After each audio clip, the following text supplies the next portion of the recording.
Brothers and sisters, we are going to start our today's satsang session by Sai Ishwaraya 9 times for the well-being of the planet, the turmoil and the pain that we are witnessing, for Bhagwan to offer his grace and blessings to everyone. Right? We start with the Omkar and Sai Ishwaraya. Om.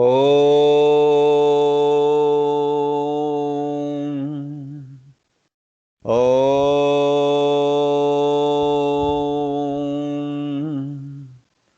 Om.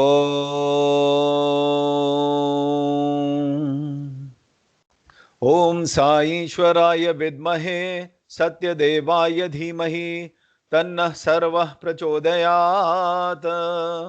Om Sai Ishwaraya Vidmahe Satyadevaya Dhimahi Tannah Sarvah Prachodayat. Om Sai Ishwaraya Vidmahe Satyadevaya Dhimahi Tannah Sarvah Prachodayat. Om Sai Ishwaraya Vidmahe Satyadevaya Dhimahi Tannah Sarvah Prachodayat. Om Sai Ishwaraya Vidmahe Satyadevaya Dhimahi Tannah Sarvah Prachodayat. Om Sai Ishwaraya Vidmahe Satyadevaya Dhimahi Tannah Sarvah Prachodayat. Om Sai Ishwaraya Vidmahe Satyadevaya Dhimahi Tannah Sarvah Prachodayat. Om Sai Ishwaraya Vidmahe Satyadevaya Dhimahi Tannah Sarvah Prachodayat. Om Sai Ishwaraya Vidmahe Satyadevaya Dhimahi Tannah Sarvah Prachodayat. Om Shanti Shanti Shanti. Mukam karoti vachalam pangum langhate girim yat kripa tamamam vande paramanand madhavam. Oh, Swami, please think through me, feel through me, speak through me, act through me. Sairam. Sairam, brothers and sisters, a warm welcome once again to a beautiful Sunday morning for our satsang. And today we also have Sister Pooja, who will be joining shortly and sharing her life, her love with Sai. And it will be an amazing journey that we will be fortunate to hear once we are through with our initial session. So I'm going to put up the PowerPoint as we normally do with our sessions. Brothers and sisters, bi-weekly Sunday vaccine, when we started this web satsang last year in February, we didn't know about the lockdowns and the things that are going to come, but Swami somehow inspired us to start in February, and thereon we continued every Sunday and finally changed over to fortnightly from November when we had some travels. Bhagwan has graced us and helped us to join and hold each other's hands as we move with this journey from Asato Ma Sadgamaya, Tamso Ma Jyotirgamaya, Mrityor Ma Mritam Gamaya. Now this is something which brings us together on Sundays to tune in together, because satsang is nothing but when we start communicating with God. Communicating in the sense we start feeling His presence, we start trying to connect to Him internally, to reroute and reconnect ourselves. It helps us. It is this, in true sense, in the holy month of Ramadan that our Muslim brothers and sisters are undergoing. We had a session by the Mumbai Samiti last Sunday, organized by them, and where Islam and the nectar of Islam was the topic, and we had a lot of sharing in that. So in this holy month of Ramadan, where people are fasting, which is Upavasa, satsang actually is a real Upavasa. Bhagavan has said Upavasa means when you sit near God, when you start listening to God, when you start communicating with God. That means Satsang is, Sat is the changeless truth. That is Bhagavan, that is, God. And Sang is in the company. So the moment we tune into the remembrance of Bhagavan, that becomes our satsang. It can be form of prayer, it can be form of seva, satsang, or a session whereby all likhit namam, when you start writing the names, it depends. And eventually it brings us, the satsang brings us to reprioritize. Somewhere in the week, we might have lost the priorities. We might have made it, again go down and think worldly matters go up. We reprioritize ourselves. And put God first, the world next, and ourselves last. It also gives us the opportunity to thank Bhagwan that we are all breathing today without a ventilator. In this COVID times, when we see a lot of challenges happening around, we must be thankful for every breath that we take unhindered, for every sip of water that we take unobstructed. Brothers and sisters, it has to become our second nature to thank Bhagwan from morning till night when we retire. That yes, thanks that we are coming back, retiring, coming to you. Please help us. So moving on with this session today, we had Mother Ishwaramma Day on the 6th May, and uh, and today is as they celebrate the world. Finally, somewhere around the Ishwaramma Day, in fact, some of the years it falls on 6th May, is also designated this day as the Mother's Day. So very, very happy mothers to all the sisters who are joined in and to all those who did not. And Bhagwan said about Ishwaramma, Mother Ishwaramma, he said that in 1972 in Vrindavan, she was sitting in the hall one day after breakfast and Swami was upstairs in the Prashanti Mandir. And suddenly she called out, Swami, Swami, Swami. And Bhagwan said, I am coming, don't go. That was the command the Lord gave, the one who controls the time, all the three kalas. So he said, don't go. And then when he went down, she held Swami's hand. Mother Ishwarama held Swami's hand, said, I'm completely satisfied. There was a summer course which was going on. It is not only the students who are getting benefited, even I have developed this broad mind. I'm going, she said. She offered a pranams to Bhagwan and passed away peacefully looking at him. What a glorious end, brothers and sisters. This is the journey that we are all set in for, to realize the divinity within by various activities and facets of the society organization that Bhagwan has tried to put us across, so that we don't get into any of these other clubs and operational activities that happens around. He has given us this platform to divinize ourselves, to divinize our activities, and somehow get into this into the flight that has to take off and bring us to him. So the culmination, art of living, we have started learning, trying to learn the art and the heart of living. But most important thing also is the art of leaving. When we are leaving this world, whether we could see him, whether we could feel him. And this is where Mother Ishwaramma had him right in front. Even Professor Kasturi had that privilege when we read that book. So the important part of the journey was taken care of. Bhagwan was there. And Swami then says, I resolved in my birth and decided who will be my mother. He chose his mother, right? The avatars, when they come, because they have made the whole game plan. Because he knows what is the best way to go about this business when he comes down. So Ishwaramma, mother, the name Ishwaramma already speaks about Ishwaramma means the mother of God. So this day is dedicated to all the mothers, and Mother Ishwaramma Day we had on 6th May.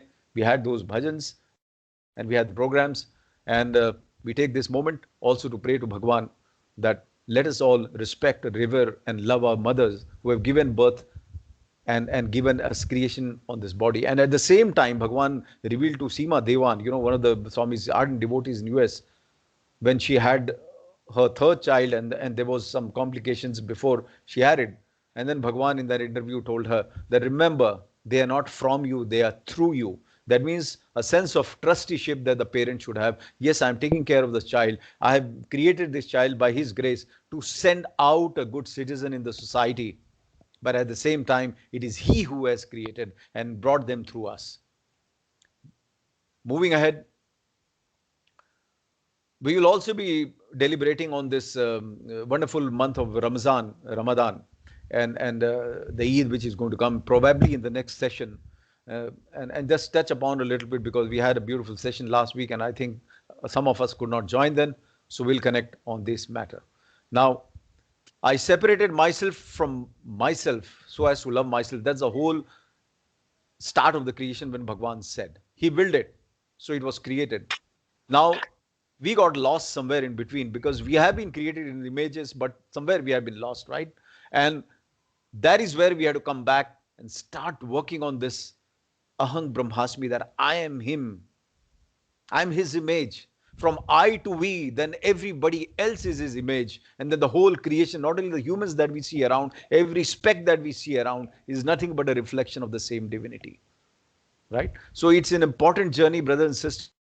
Bhagwan says the whole gambit of the organization is to realize and rekindle the divinity within, from Koham to Soham. And that's the purpose. Now, what hinders us in this purpose has been the various eyes that we have created, this ego, the attachment, the bodily attachment. Ego doesn't mean only that. It also means a sense of, arrogance, sense of pride, sense of, connectivity to your loved ones. All that is binding is nothing but ego. And then we continue death, birth, death, birth, death, birth, death. It goes on while the whole goal of this life is to realize the divinity. And we are quite eluded from that fact. So how do we get there back? How do we recourse ourselves? How do we program the GPS, the God positioning system, so that we come back? And that is again beautifully provided in this lovely platform that Bhagavan has given us. It is community sadhana when we come together. It is individual sadhana. How we want to do it is up to us. Satsang, Seva and Sankirtanam leads us into that process, into that journey where we can rediscover Him within us. And that's the whole purpose, right? What we are doing now, what we are doing activity, sometimes we are completely forgetful about His presence within us. It becomes natural because you get involved in the day-to-day activity. But do we take time 3-4 times a day to realize, re-anchor, realign? And that is important. We were earlier in the discussion that who is in control of all the activities that we are doing it, me or God. Sometimes we evaluate ourselves so highly, saying that we have done an excellent job, right? And this is the tug of war goes on, whether God controls or we control, right? And when it becomes really bad, out of control, hey Prabhu, tumne kya kiya? What did you do to me? And when it's going into the right direction, we don't take time to even call out and see. So that is where we had some discussion in the earlier 2 sessions. Of course, 2 weeks back when we had the scheduled session, we had Brother Siddharth from Mumbai, who spoke so beautifully about his journey with Sai. And he expanded on the Salukyams, Samipyam and Sayugyam. There were so beautiful talks. I'm sure you heard it. If not, we had already shared the link where you can access that. So destiny, karma, these are very important things for us to understand and rationalize, so that we start accepting why it is happening or why it was like this way, right? So this was the journey we undertook, I think, a few weeks back. And changing destiny, is it important? Is it impossible or impossible, to change destiny? What is karma and how do we relate it to destiny? Until destiny changes or things change, how do we accept it? So these are a few things that keep bothering us, right? In different spheres of life that we are running in. So moving on to this. Now, when you look at this diagrammatic representation, it says that you're born as a person 1 in the yesteryears, and then you become a person 2 and person 3 and so on and so forth, until we take this conscious effort to understand that we are nothing but the image of the same divine. What's the point in Bhagavan saying Divyatma Swarup Lora? Because he sees the divinity in all of us. And our sense of body attachment, ego, desires has eclipsed that part of Bhagavan and that part of Sai within us. So the figure captures the essence of the changes of Jivatma, which undergoes from birth to death. At the time of death of a particular being, the gross body is returned back to elements, right? The body is returned back. Body doesn't go up. Things, your sukshmans of the body, the mind along with the embodied or trapped Atma goes adrift and seeks a new body. In other words, the mind Atma complex derived from the previous birth joins up into a new body. All right. So this part of the mind, the subtle part of the mind, the chitta gets carried away, gets carried further. So there is a record, there is a Chitragupta, there is whole record of all the activities that we have done, whether we like it or not. It's happening like the black box in the flight. Everything is recorded. And then this soul, like you change clothes, the body changes, the soul changes the bodies, it moves on. And Bhagavan says, how do we connect these good or bad actions into the next birth? Somebody asked him, and Bhagavan says, Swasa carries the action, for the breath stops when a person dies. When you die, the breath stops. That we understand. The body is still there after the death. And we call it a corpse and burn it as useless. So the body cannot carry anything, just as flower cannot carry the fragrance. The flower drops of the fragrance pervades. So that fragrance fragrance, but the chitta, the whole reservoir of these activities that we have done. It is a breeze that wafts the scent of the flower, makes its fragrance reach you. Similarly, imagine a municipal lorry, Bhagwan says, the breeze carries the bad odor to you again. In the same manner, good and bad actions are carried by the breath that surround you into the next birth like an invisible garland. The pattern of your life next is governed by the garland which has good and bad scent. All right. So mind is a very powerful storehouse of all the events and the impressions that we have in this life or the yester life or the next life that we are going to have. It's all stored there, birth after birth. All right. And that's what Swami Vivekananda also says, we are what our thoughts have made us. So take care what we think. Words as secondary, thoughts live and they travel far. And then Bhagavan goes on to say, that is why man must understand that everything he does is a reaction, reflection, and reverberation. It is he who writes his own destiny by his actions. Brothers and sisters, mark this important word that Bhagavan says. It is essential then for a man to live a good life with good thoughts, good actions.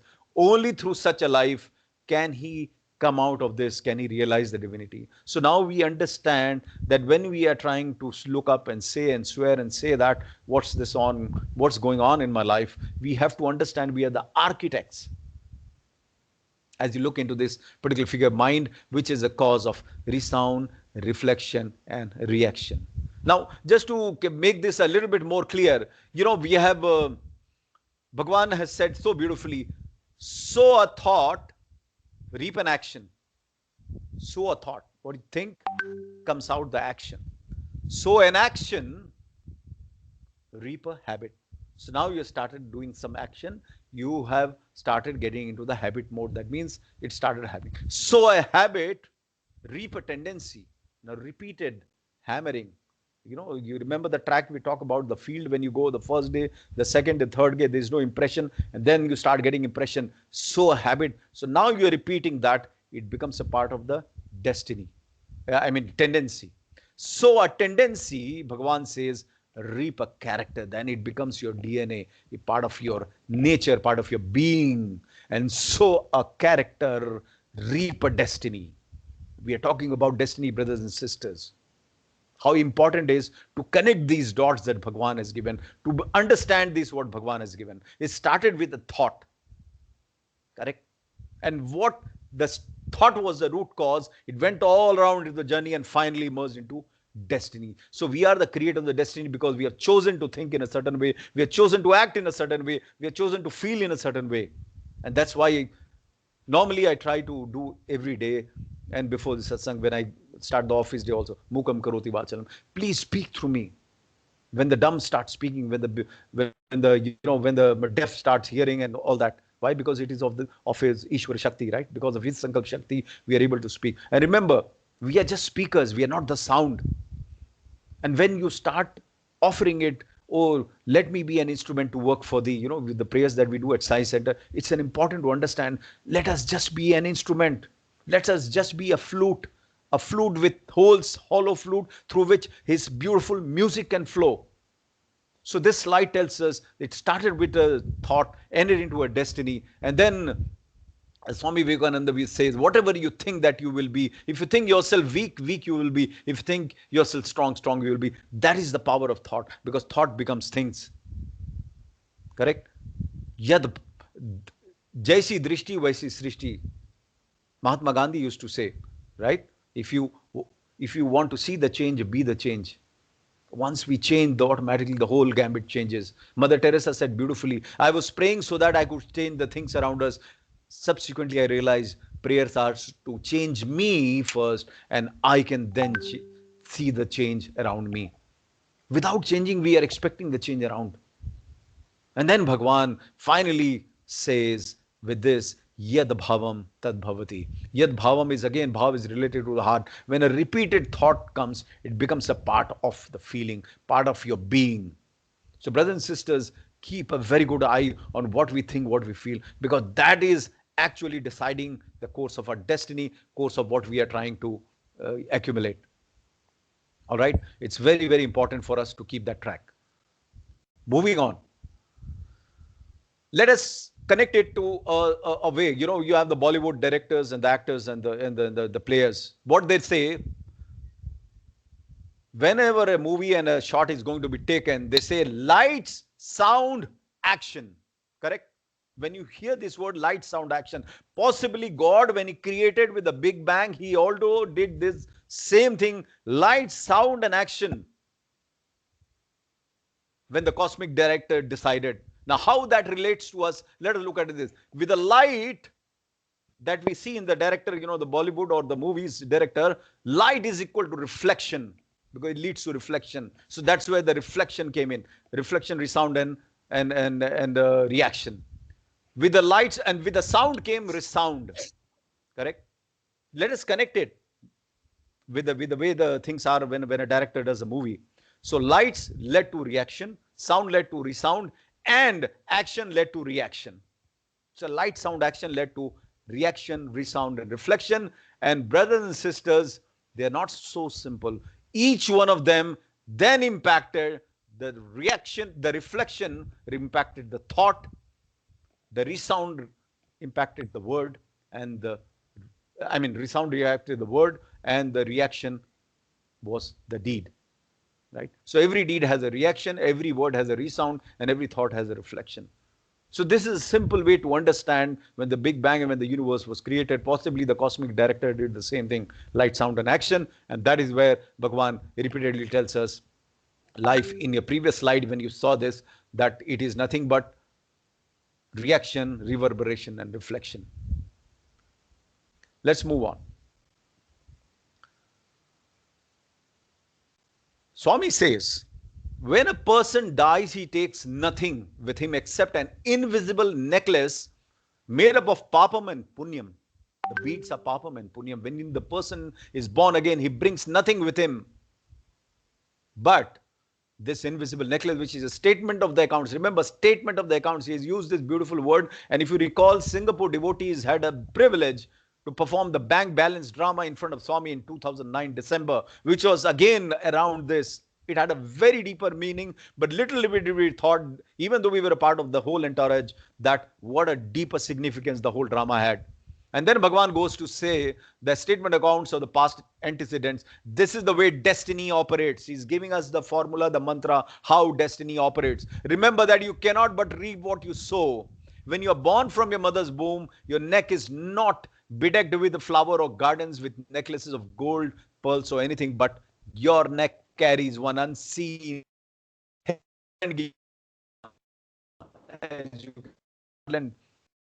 as we have accumulated in our previous birth. If we want to get rid, and then he says, you have to follow Swami's teachings. That is all. That is the divine statement. That is the divine prescription. Vedo Narayana Hari, the divine doctor, is giving us this prescription. So it's an important part. And then the divine banker, each one, he tells us, explains us in his discourse, which he did in 1960s. Each one of us have been born with a certain account in this life, with a bank statement, which is completely indelible. It's not like any other statement. Remember, if you lose your credit card, your outstanding balance carried over to the next card, right? You cannot get away saying that, okay, my card is lost or I, destroyed it, so my whole account outstanding goes. No, you have to pay it. The new card with the new number, the new body comes in, again carries the same account of pluses and minuses. So it's an important part of the statement that we have to be careful about, and then start saying, preparing for a journey called life. Sister Geeta Mohan Ram was saying beautifully in one of the speeches, and I try to put them in this image because it helps us to understand. Just as we pack the clothes in the suitcase prior to a journey, when we undertake, then wear them, our life experiences, outcome, what we have packed ourselves, brothers and sisters, before we undertook the journey called life. And we have to wear them at different phases. Correct? Some is leisure, going out in the market. Some is for the office. Some is for party. Some is for the wedding. We have packed them and we got to use them. We have to. There's no other way out. So why do we complain at all? The present is a result of the past, right? And it is the foundation of the future, as Bhagwan says. Shri Nisarga Maharaj, one of the greater realized souls, he said, whatever happens to you through you. You are the creator, enjoyer of the experiences. So what more we need to understand? Life is nothing but reaction, resound, and reflection. Your actions are responsible for good or evil, ill fame or disgrace, joy or greed. Do not get excited over this. So the whole groundwork so far has been to understand that the whole gambit of destiny, what we call, which comes to us, has been nothing but what we have. It's like, Sister Shivani, I heard one of the talks, she said that it's like a ball when you throw. Let's say you throw a yellow ball, it rebounces and the yellow ball comes back. If you throw a black ball, the black ball comes back. It's a reaction, reflection with sound, right? And so we have to continue this journey. Let's end today's particular first half of the session with this padyam, beautiful padyam that Swami has given us, and hear out and see what is inscribed therein for all of us before we then change over to Sister Pooja. Let me know if you can't hear the sound part.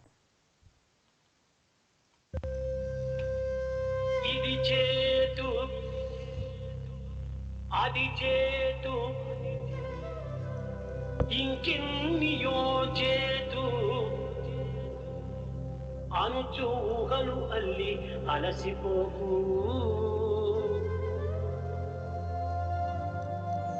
ఏ విత్తులను నాటి ఈ చోటంటివో ఆ ఫలముల నీకు అందుచుండు విత్తనం ఒకటైన వేరైన ఫలములు లభించుటది ఎట్టు సాధ్యమగును ఎన్ని చేసిన అవి అన్ని ఎంచి ఎంచి మంచి అయినను చెడుగైన తుంచకుండా బ్రహ్మ నీకించి పంపును బరువుమాల కర్మలన్నీ చేర్చిన కంఠమాల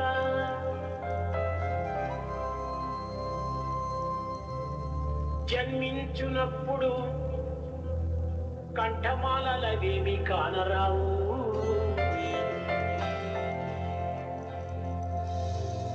మంచి ముత్యపు సరులు మచ్చునకును లేవు ఏమి బంగారు దండ మెడకు లేదు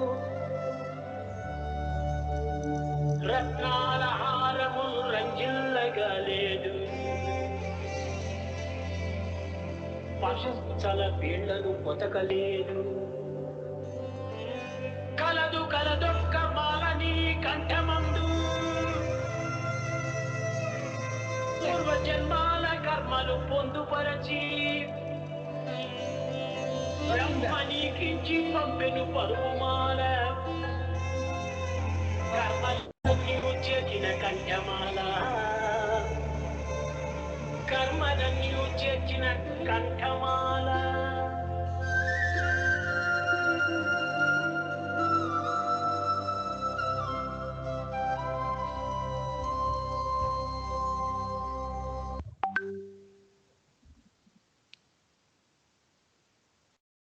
With that, brothers and sisters, I think we are just past 11, and as we had decided, we have Sister Pooja with us. I feel short of words to say, but we have all heard her in bhajans. She has got absolute magical voice, very intense devotion for Swami. She is Brother Shankar who shared with us, his experiences last year. And we are really blessed to have her. And I really thank her because I didn't give her much of time. I just requested her. And I really am thankful to Sister Pooja. Sister Pooja, all yours. Warm welcome and so happy to see you. Yeah. Sairam, brother. Am I audible? Yes, you are absolutely audible. Yeah. Wonderful session, Brother Bindu. I'm so fortunate. And Sairam brothers and sisters who are there. I'm not an expert. Brother Bindu has been his session has been so beautiful. He walked through the entire concept of destiny and karma and what Swami has to talk about it. And I felt so connected because there's a word called Sutre Manigana in Bhagavad Gita, which says we are all pearls and strung with one in one dhaga. That I just felt like that. The connection was instantaneous, though I'm not part of the. This is the first time not even a moment I felt like I barged in. Today. Thankful. I think it's all Swami's grace. I'm really thankful for that. So I'll just start with a bhajan today, with your permission. All that I can do is I can only share what I my thoughts, but nothing new. It could be. I know you're all very erudite audience and very erudite speakers here. So I don't think I can add to anything, but it's an opportunity for me to express my feelings, and I'm very grateful for that. So Guru save बिना सुख शांति नहीं, गुरु save बिना सुख शांति नहीं, हरि नाम बिना आनंद नहीं, हरि नाम बिना आनंद नहीं, गुरु सेव बिना सुख शांति नहीं, जप ध्यान बिना संयोग नहीं, प्रभु दरस बिना प्रज्ञान नहीं, दया धर्म बिना सत्कर्म नहीं, प्रभु नाम बिना कोई अपना नहीं, साई नाम बिना परमात्मा नहीं, गुरु सेव बिना सुख शांति nahi. So peaceful. We are so fortunate, brother, today to be on the path. And today, Guru Swami is going to be the reflector. He's the satellite for me. He's the transmitter that transmits the signals to the disciple, to all of us. And the creation, the sustenance, the dissolution, or the deluge is all His will. So let us take it in a positive stance and visualize that everything good will happen with Swami's grace, because nothing happens without His will. So let us pray that the pandemic goes away and everybody is on the path. For me, Brother Bindu had asked me to share my experiences with Swami. I'm so fortunate, not just metaphorically, but literally to get into Sai family, because I was not so much into any saints, not any of this sadhu gurus, or I was like any other teenager or early 20s and all. We are not so much on the path. Actually, we are so much in the pravritti, not on the path of nivritti. So when I was very adamant, I wasn't ready to get married actually, because I wanted to do PhD, do something in the world. So at that point, my mother is a very ardent devotee of Swami and Shirdi Sai Baba also. So she started reading the Parayanam. For 40 days, she did the Parayanam, and suddenly somebody came and told about my husband, my current husband, who happens to be Swami's devotee. So Swami's student as well. So she was not sure whether I'll agree or not, because I wasn't getting I was very reluctant to budge. So that point in time, she just prayed and she said, if you're not marrying, I'm not going to eat.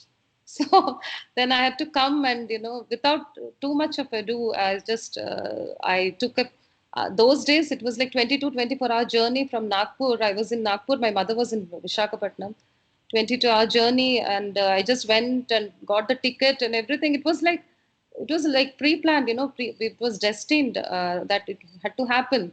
So things were happening like magic. I just went to because I was very independent, so I just took my two-wheeler. I went to station. I got my ticket and I got reservation. I traveled 22 hours, and that was the first time I didn't know how to wear a sari.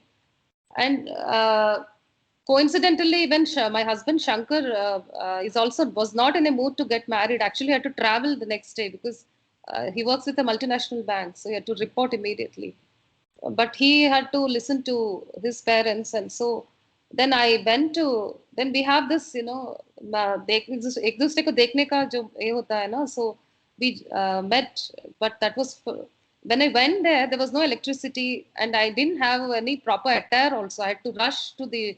After 22-23 hours, I was so sleepy. I was not at all in a mood. I thought this is not going to happen. I'm just going to be there because my mother had asked me.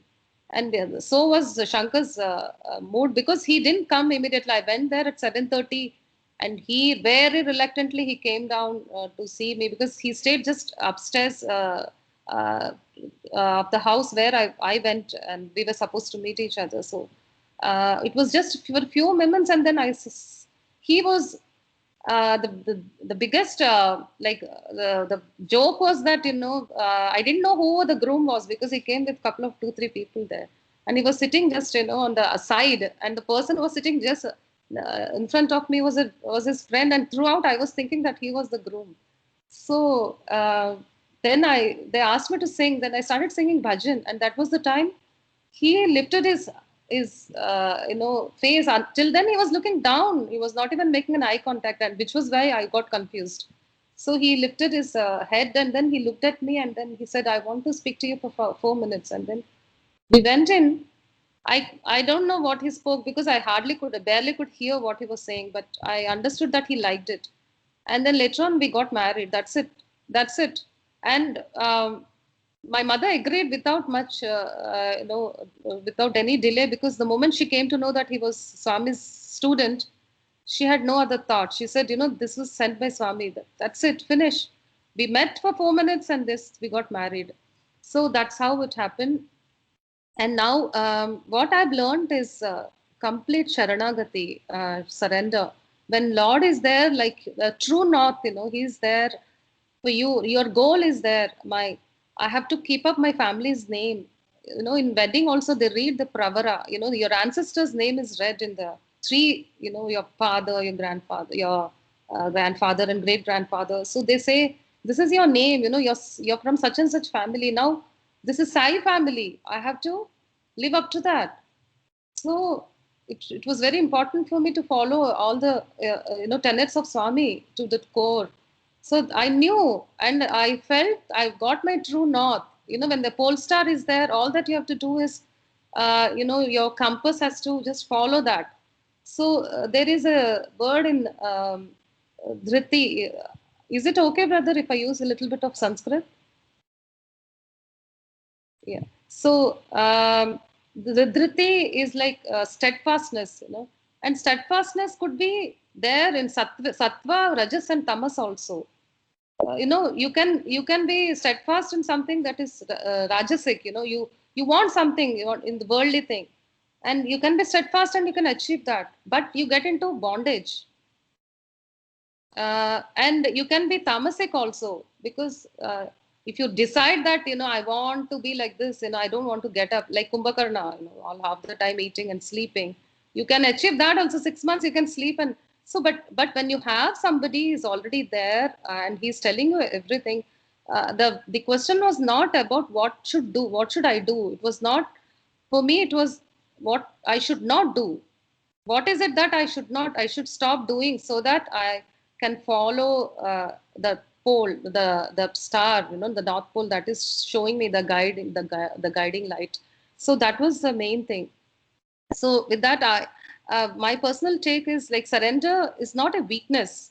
A lot of people think that surrender is a weakness, and it is considered to be the last resort, actually, and that I learned in a hard way. Because I always thought, I shouldn't share, I shouldn't share, I shouldn't cry, I should not I should keep everything to myself. But when I saw people, when I went, people were just crying, like they were crying their hearts out, and they were feeling so happy about it, and they had no qualms about it. And I've seen that, this big, it was when I went to Puttaparthi and I saw this kind of Diggaj, they were waiting for Swami's one glimpse, and Swami was not even bothered, how big they were, and he just chose randomly, and we don't even know, some nondescript, some people. And that was a real eye opener for me. I said, yeah, I mean, you are nothing after all. Why can't you be like a normal human being? You're not a superhuman being. You just express your emotion, you cry out, you share your thoughts with everybody, you tell your weaknesses. You're a human being after all. So that was the main thing. And a lot of people say that Bhakti Marga is very easy, but I thought it was very difficult, because your intellect comes in between. Because always, it's very difficult. Bhakti is ekagra chittam, like what beautifully you have said about chitta, right? Chitta Shuddhi. Lot of my personal also take is all when we do something good, when we go on a pilgrimage, we always think that uh, we have to get punyam, like lot of good deeds and all. There is a no equivalent word in English for punyam. For papam, there is there sin. So what Lord has to say is that your duty is only to cleanse yourself of the papams, and your quest is not to earn punyam. That merits and all are automatically given to you. The grace of Lord is given to you. You are not going there to get to increase your bank account. It is not like you're crediting and debiting. It is not like that. You cleanse yourself. That is which is why in 13th chapter of Bhagavad Gita, it called it, your mind is like chitta bhumi. It is a kshetram. And once you start doing good jobs, through karma yoga. Karma yoga is the starting point of chitta shuddhi, and as you start doing good jobs, that you're cleansing your mind. The chitta shuddhi, chitta bhumi is getting ready for the cultivation. Atmecha vyavasayate, that is one sadhana panchakam. Vyavasaya means cultivation, and atma icha, from the path of pravritti to nivritti, you're turning, and that happens, and the progress happens when the chitta shuddhi happens with your good deeds. So which is why Swami says seva, seva, seva. Everybody can do seva, but seva without, when you are in, no, seva when you are in grahastha has to be done with viveka. Because life is full of duality, so you have to choose what is right for you, to take you closer to the Lord. Because karma without r is kama. So every karma that winds you to the kama, and what is r is Rama. When you add, that becomes karma. So in every karma you add a little bit of Rama, then that becomes a sat karma, and that becomes nishkama karma. So and Rama is somebody who is known as Dhrida Vrata is somebody who is very steadfast on his word. Just one word, and he was epitome of that Dhrida Vrata, which also Swami always says, be steadfast on your harmony of thought, word, and speech. You have also said that point, Brother Bindu, very beautifully. Thought is a seed. So once you understand your goal, once your chitta bhumi is free, is cleansed with all the sat karmas, then what you can do is you invite your Lord there, you establish him, and then you do the nidhi dhyasana, complete meditation on that. And that is how Swami comes and stays there. He gives the peace and joy and all that. So for me, that part has become very, very difficult. It's a very slow journey. Even today, my ego comes in between sometimes. I go back and say, this virus has given me enough. One virus, how small we are. Not money, not fame, nothing can say, nothing could save. People are struggling to have oxygen, which is so easily available. So who we are nothing actually. So what is important is to understand that Jantunam Narajanma Durlabham, we have been given this birth, the beautiful human birth. And at that note, I want to also say that the second instance when I really was drawn to Swami was when I was giving birth to my children. We were in Nagpur, and I was there to deliver my twins. So my husband he has got this medical reimbursement, and he's entitled to take to reimburse up till like couple of lakhs or whatever. So but my parents my due date was in May, which is like the peak of summer.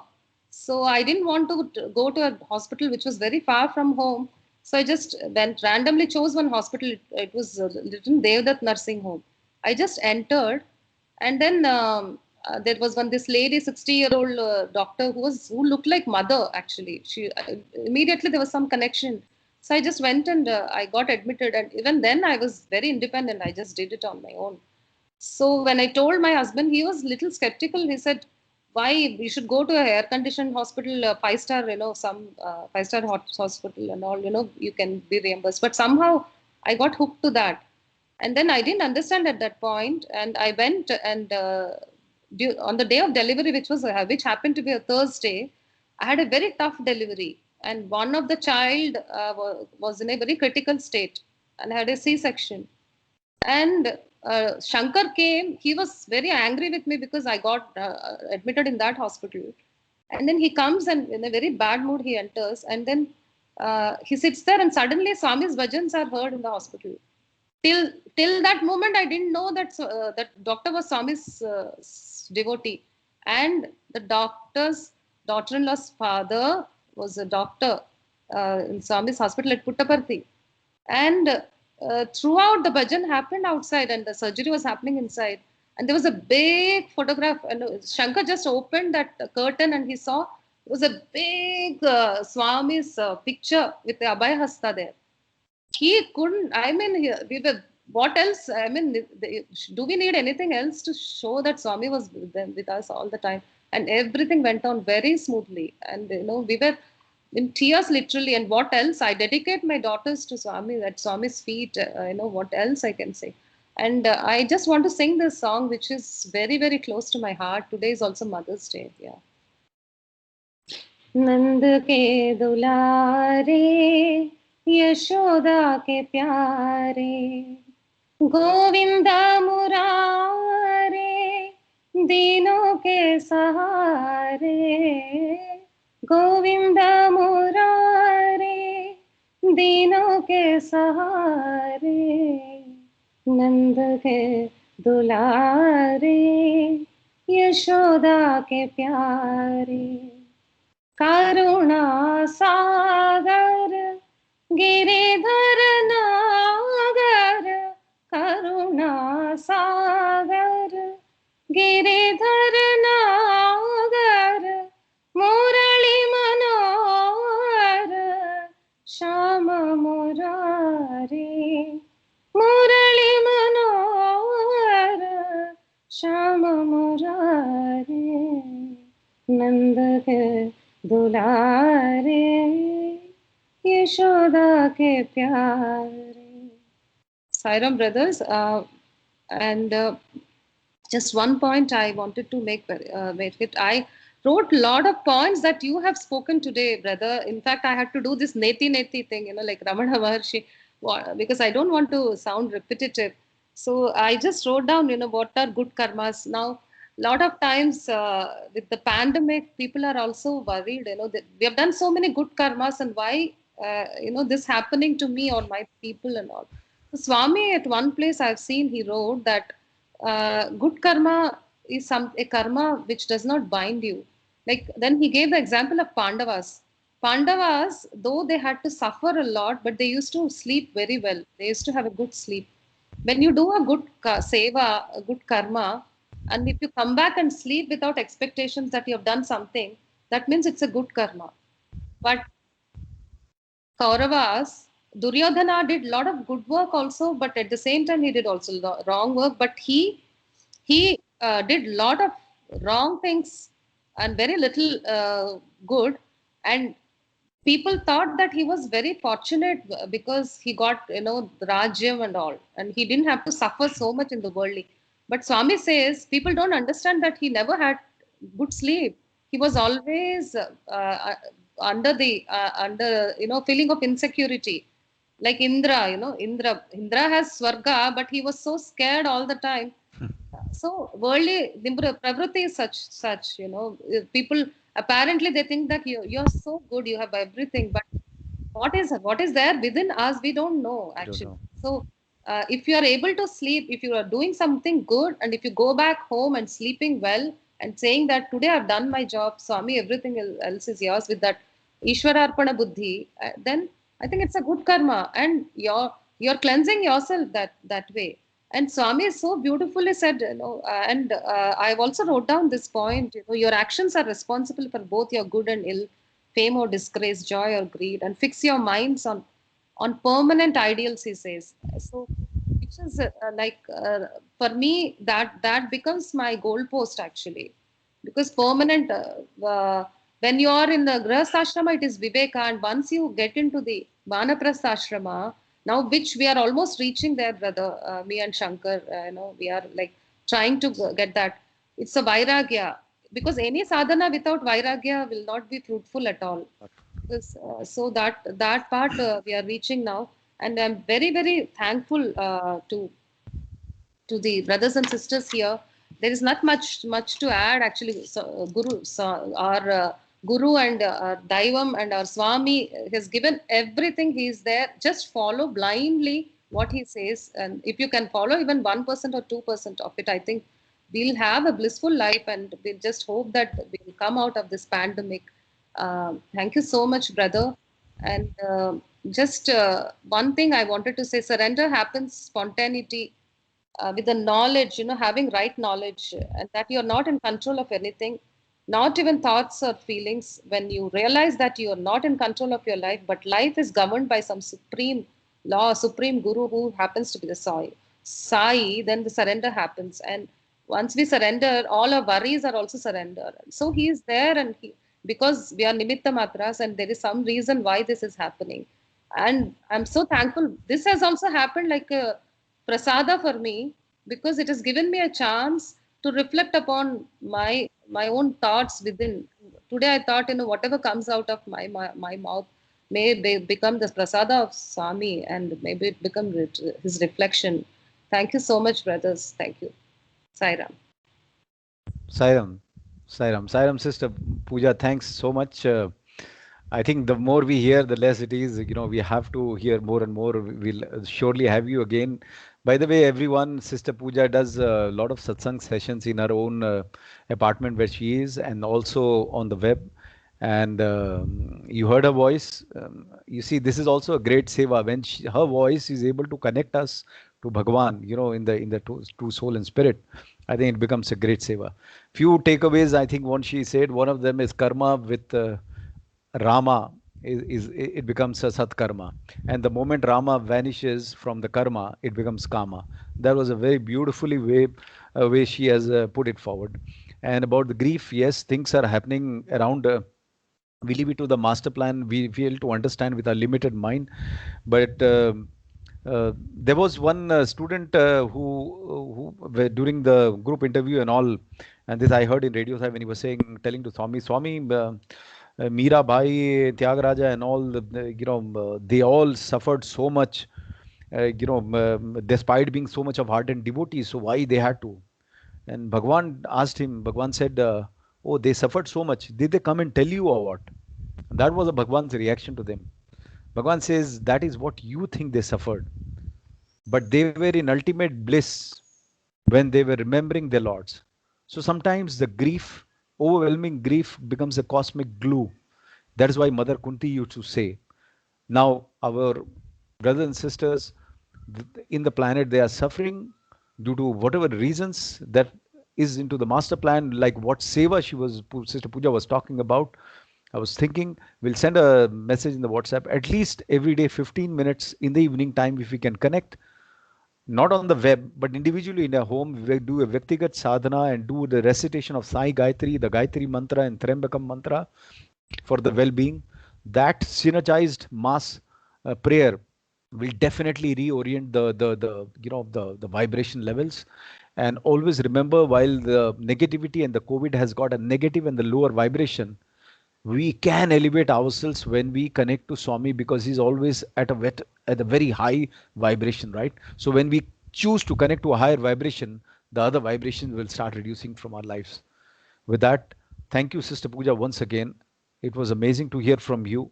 And we have Brother Shastri to finally close this session with one of the 108 names, Mahatman. Brother Shastri, are you there? Yes, Sairam, brother. Sairam. Please. Swami's 108 name today is Om Sri Sai Kalyana Gunaya Namaha. Salutation to Sri Sai, whose virtues are beneficial to humanity. I think in today's discussion also, brother has mentioned regarding the Ishwarama's name, how it has come, and obviously the birth of Swami. So all of us know it is the birth that happens once in millennia, and we really the formless takes the form. So therefore, Swami has mentioned many times also that he is not the Nayak, but he is the Sevak. Though being the master of the entire universe, he has come down in this form only to show us the way. right as a child, starting the Pandari Bhajan group, and until last, Swami in physical form had shown the path of doing that selfless service in three major areas: education, health, and water supply. So, completely free of cost. And Swami always says that my life is my message. So, he has throughout and throughout had shown us as human beings how we can conduct ourselves to do the service to the humanity at large and reap the benefit of being born as human being.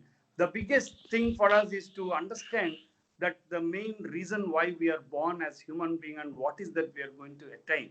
And so when we say Kalyan Gunaya Namaha, every action of Swami has been only for the welfare of the society, not for his name and fame.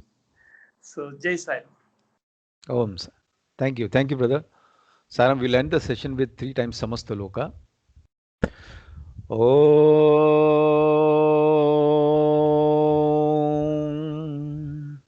Samasta Loka Sukhino Bhavantu. Samasta Loka Sukhino Bhavantu. Samasta Loka Sukhino Bhavantu. Om Shanti Shanti Shanti. जय बोलिए भगवान श्री सत्य साई बाबा जी की जय. Sai Ram, brothers and sisters. Have a blessed week ahead, and wishing again all the mothers a very, very happy and blessed Mother's Day. Sai Ram. Sai Ram, Sai Ram. Sai Ram, sir. Sai Ram, brother. Sai Ram. Sai Ram, Sister Pooja. Thanks a lot again. Thanks. Sai Ram.